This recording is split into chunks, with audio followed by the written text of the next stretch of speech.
Pernah gak sih kepikiran seberapa kenal kita sama Al-Quran?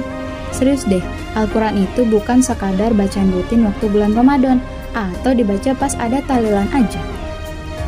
Al-Quran adalah kalamullah, firman langsung dari Allah Subhanahu wa Ta'ala, bukan cerita fiksi, bukan juga karangan manusia.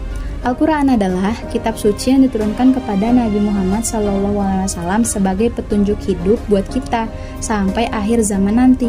Nah, kita sering dengar bahwa setiap huruf dari Al-Quran itu berpahala. Nah, itu tuh benar tahu, tapi pahalanya nggak cuma dari bacaan loh. Yang lebih besar justru datang dari bagaimana kita memahami, merenungi, dan mengamalkan isi Al-Quran sebagai petunjuk dalam kehidupan sehari-hari. Lalu, apa sih hakikat Al-Quran? Al-Quran adalah mukjizat, dan mukjizatnya masih terus terbukti dari sisi bahasa yang tak tertandingi, dari isinya yang mengandung ilmu, seperti proses penciptaan manusia, lapisan atmosfer, bahkan hal-hal mikroskopis kayak struktur atom. Belum lagi syariat yang dibawanya, hukum-hukum yang adil, seimbang, dan tetap relevan sampai sekarang. Rasulullah SAW bersabda, sebaik-baik kalian adalah yang belajar Al-Quran dan mengajarkannya. Hadis riwayat Bukhari. Dan dalam Quran surat Al-Baqarah ayat 121, Allah memuji orang-orang yang membaca Al-Quran dengan sebenar-benarnya lalu mengamalkannya. Tapi ya, interaksi kita sama Al-Quran juga ada adabnya.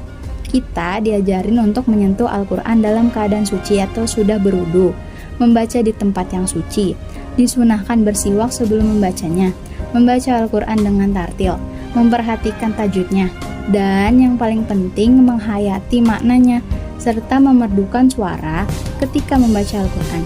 Karena Al-Quran itu bukan sekedar teks,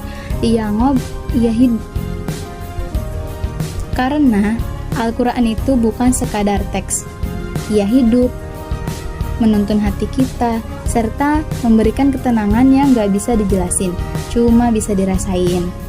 Makanya, kalau hari ini kita masih sering rasa kosong, bingung arah, atau gampang gelisah, mungkin kita belum cukup dekat sama Al-Quran.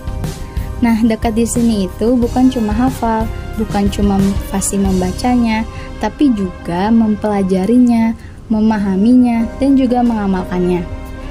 Al-Quran bukan buku sejarah, dia adalah way of life, dan selama kita masih hidup, kita butuh petunjuk, dan petunjuk itu adalah Al-Quran. Dekat dengan Al-Quran bukan pilihan, tetapi kebutuhan kita.